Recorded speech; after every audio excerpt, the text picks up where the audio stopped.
let me go to Kweku Asante, who will now give us a scope on what exactly has been happening. Kweku, what's happening? Well, I think the court has spoken in very clear and emphatic terms. And of course, it must be the only thing anybody has to do is to respect the constitution. That is the mark of a civilized democratic order. It leaves no room for any argument whatsoever. And the majority decision, very big majority, clear majority, 5-2.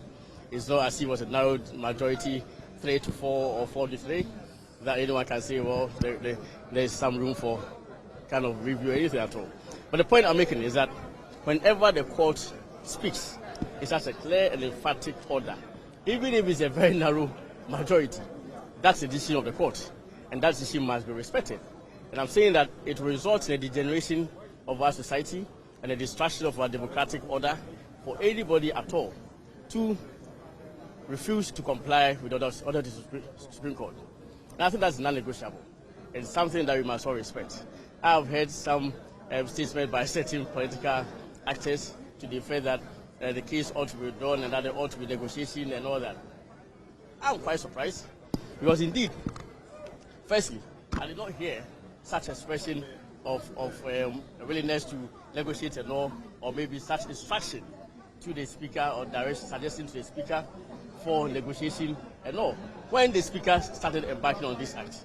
And I think that, for me, it's very important that the Supreme Court ruled upon this matter because it is something that had been occurring in this country. A tendency for it to occur really was there. A tendency for it to occur again was there. It was necessary that the Supreme Court came to this clear conclusion and determination of the matter, the meaning of Article 97, Clause 1, paragraphs G and H. And I think we must all respect it. What do you expect to happen in Parliament? Parliament is currently on break. What do you expect to happen with the Speaker of Parliament in particular also? I think the Speaker of Parliament himself, to start with, indicated in his address to the press last week that the case raised very serious legal issues. Those were serious legal issues and matters bordering on governance in the country. And first, so I must express my utter shock at this refusal to even file a process. If indeed the Speaker of Parliament himself recognized that the matter raised serious legal issues, as he said to the media last week, where else would you address legal issues but in the court of law? Where else would you have such a definitive pronouncement on the so-called serious legal issue that the Speaker himself recognized in his press statement, done by the Supreme Court of Ghana? So as for the Speaker of Parliament, indeed, is law-abiding, I've known for a very long time, to comply with the decision of the Supreme Court. As I said, it is non-negotiable in every civilized society. When an order of the court is given, no matter how highly placed or lowly placed the court is, even if it's a magistrate's court, you have to obey until it is set aside. Speaking of knowing him, he.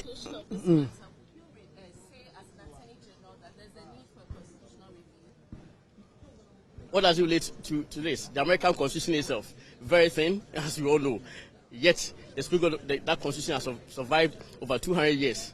I think that, of course, there are certain provisions in the Constitution that I think that ought to be amended, and I've expressed my views on it to the media. Article 78, Clause 1, which enjoins the President to appoint majority of his ministers from Parliament, ought to be amended. There ought to be that flexibility. I think that certain institutions, for example, the Electoral Commission, NCC, and what have you, the appointment of their heads has to be with the prior approval of Parliament. But another thing that it calls for a complete overhaul of the Constitution. And indeed, this Constitution is very strong. And it is one Constitution which even goes as far as prescribing consequences of a failure to carry out the Supreme Court order. So the Supreme Court order, the consequences are set out clearly in Article 2, Clauses 3, 4, and 5 of the Constitution, that any person to whom an order of the Supreme Court is directed shall duly carry out same. And a failure to carry out such an order, of course, has the consequences of a criminal punishment. In the case of the President, will even result in the President and Vice President, will result in removal from office. And finally, do you expect the Speaker of Parliament to recall Parliament on his own volition after this ruling, given that the court has spoken in such a wide manner? Yeah, I think so. I mean, as I said, it's an emphatic determination by the court on the matter, and the Speaker of Parliament has no option but to comply. I mean, I think that we must stop giving with one hand and taking with the other. As I said, it really amounts to double standards and an exercise in contradiction for the Speaker of Parliament in his address to the media say that the case raises such serious legal issues and matters body on governance and all that, and then refuse to take back. So this country refuse to take part in the proceedings. I think in this country, we must recognize some people for who they are and what they do. This hypocrisy and double standards must cease. The Supreme Court is the final arbiter on all matters in the country, including an interpretation of the Constitution. Indeed, it's the only court solely seeks registration to pronounce on the meaning of relevant provisions of the Constitution. And the Constitution means what the Supreme Court says it means, and nothing more. It is the same in America, and as I said, America, United Kingdom, and all advanced democracies, that is the order that they respect. There is no way a Supreme Court would give a decision in America or United Kingdom, and then the Prime Minister, apart from expressing his disagreement with the decision, or the President of America, of course, he has the freedom of expression to express his disagreement with the decision, but he has no option but to comply, and they usually comply, and that is it. Thank you very much, Attorney General. We'll get pretty shortly to the leadership of the majority in the House who are here. We'll get to the majority leader shortly. So we'll get to the majority leadership shortly. Take a microphone. So the court has, by a 5-2 majority, affirmed the reliefs that were being sought by the majority leader, Alexander Afenyo Markin, in his action before the court. We should remind you that the panel is CJ Tokono, Mariam Owusu, Avril Lovelace Johnson, Kwame Yassi Adibo, Amadou Tanko, Yao Dakwa Asare, and another. And so 2 persons dissenting in the presence of Avril Lovelace Johnson and Justice Amadou Tanko by way of jurisdiction.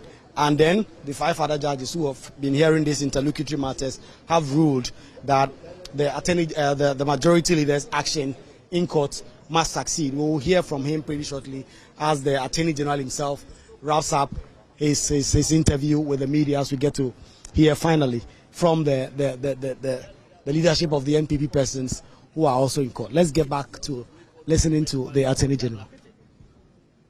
And I did not raise any issue with that back to appeal. I did not say I'm not going to respect the decision of the court. I respect the decision of the court, and until the decision is set aside by the higher court, which is the Supreme Court, that decision will remain binding on all. So we must stop this hypocrisy and exercises in contradiction. As I said, that when our reaction or attitude to court rulings depends on how palatable we deem it. We cannot react to decisions based on how palatable we deem it, and that's exactly what is happening. Thank you very much, Attorney General. We'll hear from the majority leader also, who is just descending to finally get to hear from him in terms of how this entire case has traveled so far. The majority leader Alexander Afenyo Markin, about to give us a word. Majority leader, the court 5-2 affirming all the reliefs that you are seeking. Your initial reaction to this? So my friend from Channel, I want to know your position today. No, I'm just asking you. I want to know your position today. You accept that he's not No, I just leader. want us to have clarity for the purposes House. of education. What is your position now? I want to know. What has the court said? That what? No, yes, we are educating ourselves. You know, I want that we are educating ourselves. We are not fighting.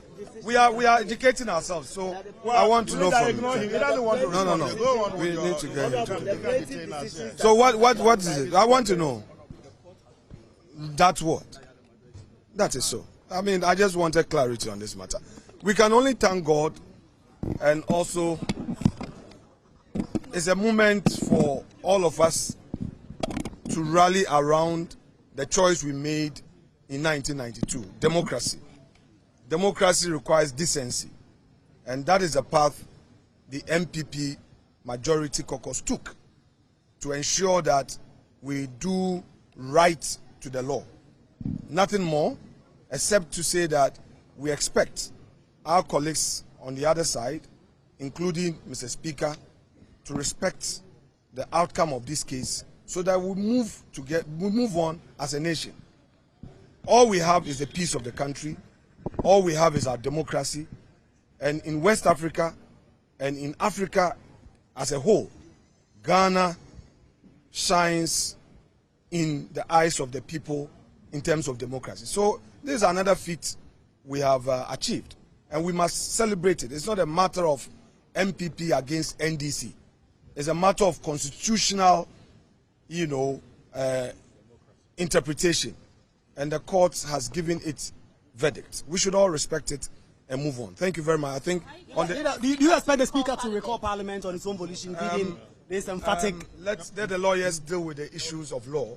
I think that all we want is peace in the country, and we chose peace. And today we've achieved peace. That is all we The say. Speaker has no choice. He has to abide by the ruling of the Supreme Court. He has no choice. He has no choice. Absolutely no choice. The way forward. The way forward is for him. He would Decide on what to do. The interesting, The Supreme Court is spoken. the interesting thing about today's matter is that as far back as 1968, after the first Republican Constitution, we decided as a nation, which can be seen by the proposals of the Constituent Assembly, that two things will happen. The first thing that we decided was that we will have the judiciary interpret the Constitution. In fact, they said two things. They wanted the judiciary to be the ultimate arbiter of what the Constitution says, and they also wanted the judiciary to be able to give advisory opinions. The people of Ghana rejected the second suggestion and said that the judiciary should not give advisory opinions, but the judiciary is the body that should interpret the Constitution. The second thing that is important in that entire the 1968 proposals was that they decided that Parliament would not be supreme. The supremacy of Parliament was not accepted. What they decided was that Parliament will be under the Constitution, and so all our constitutions since then have followed this position. In fact, the 1992 Constitution in Article 1 says that sovereignty lies in the people. That sovereignty was expressed when the people, through a referendum, voted to bring this constitution into force. And the constitution tells us that the supreme law of Ghana is the constitution. Everybody else is under the constitution. Nobody is above anybody. Everybody has his role.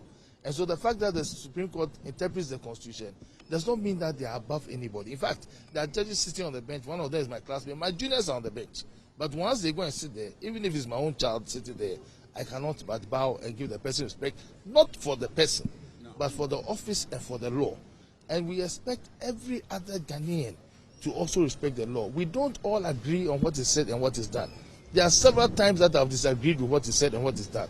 But because of the respect for the rule of law, because of the respect for the Constitution, we just keep quiet and follow the law, hoping that if we don't agree, another opportunity will come that we'll be able to express ourselves. So what has happened today, we have not seen the reasons. We are happy because we came to court because we believed that the right thing was that the people had not by their action vacated their seats. So what has happened to them, we are happy about it. Tomorrow, the reasons will come out. And when the reasons come out, as lawyers, then we can look at the reasons and what the court has said, and then we can discuss it. In fact, the fact that the court has ruled in your favor does not mean that you agree with the reasons. You might decide that even the reasons some of the judges gave, you do not agree with it. Two of the judges talked about jurisdiction. We don't know what they said, so tomorrow we will know. And when we know, we will prepare to answer more questions in detail. But as was said by the leader, as far as I'm concerned, today democracy has won, constitutionalism has won. And Babi has lost. No, nobody has lost. Democracy has won, constitutionalism has won, and nobody has lost. Every one of us is holding every position that we hold in trust for the people of Ghana. We don't hold it in our own capacity. When you are an MP, when you are a minister, when you are a president, when you are a speaker, when you are a chief justice, you hold it in trust for the people of Ghana, and you are under the law. Your time will come and you leave the position, and that is what we must all ride. So the 4 MPs have been reinstated. They must come to Parliament, and as far as I'm concerned, if the status quo ante is brought back, then this whole dispute that people call him caucus leader, whatever, it should stop from today. We have a majority, which is MPP, and the majority leader is Honorable Alexander Afenyo Markin. Thank you. A lot of reactions that are coming in, and we will try and see if we can talk to a few more MPs who are here as to how this ruling has gone. Farouk Alumama, I mean, this has been a torturous journey. You in the NPP have insisted that the Speaker of Parliament's actions were unlawful. Live on Joy News, what do you make of how the Supreme Court has ruled? I think today has been a significant day for us, and the judgment speaks for itself. I think 2 judges had issues with the jurisdiction and other people. So today is a day for democracy, and it states that whatever we are doing as Ghanaians, we should respect the law. The Constitution of Ghana, 1992 Constitution, is the biggest, and we must respect it. No winner, no loser, and today democracy has been reinstated, and we expect the Speaker to act as such. Elefante, that we the same bow, we shall win to save Ghana. We have won to save Ghana. We have won to save Ghana. The Elephantes have winning symbol. We have won to save Ghana. Democracy is won. Dictatorship is lost.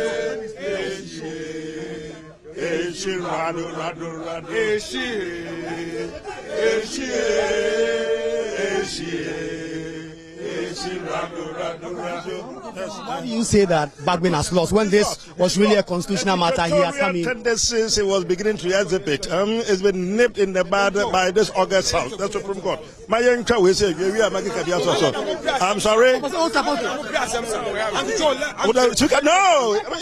my very good friend, my brother. Okay. But he was behaving very badly and unconstitutionally. Right, so some photos will be taken, but the big news coming in from the Supreme Court, the judgment has just been handed down live here. You've watched proceedings. By a 5-2 majority decision, the Supreme Court has decided that the declaration of 4 seats as vacant was unconstitutional. The 7-member panel presided over by Chief Justice Gertrude Tokono, Mariam Owusu, Avril Lovelace Johnson, Kwame Asiedu Edibu, Amadou Tanko, Avril Lovelace Johnson, and Jao Dakun Asare.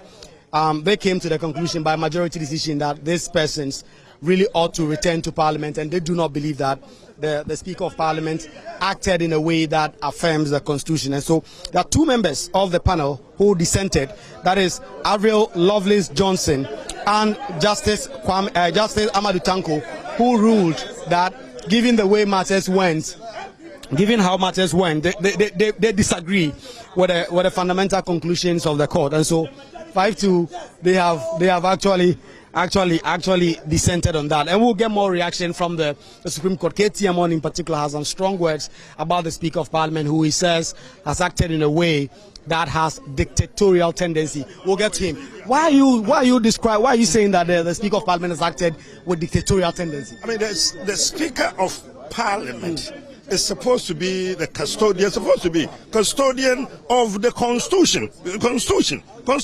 This man decides that he would not respect the Constitution. Not only that, he would not respect the apex court of the land. It's outlandish. I haven't seen anything like that in my life. And I heard this argument. He respects the supremacy of the Constitution, but he doesn't respect the supremacy of the Supreme Court. What does it mean?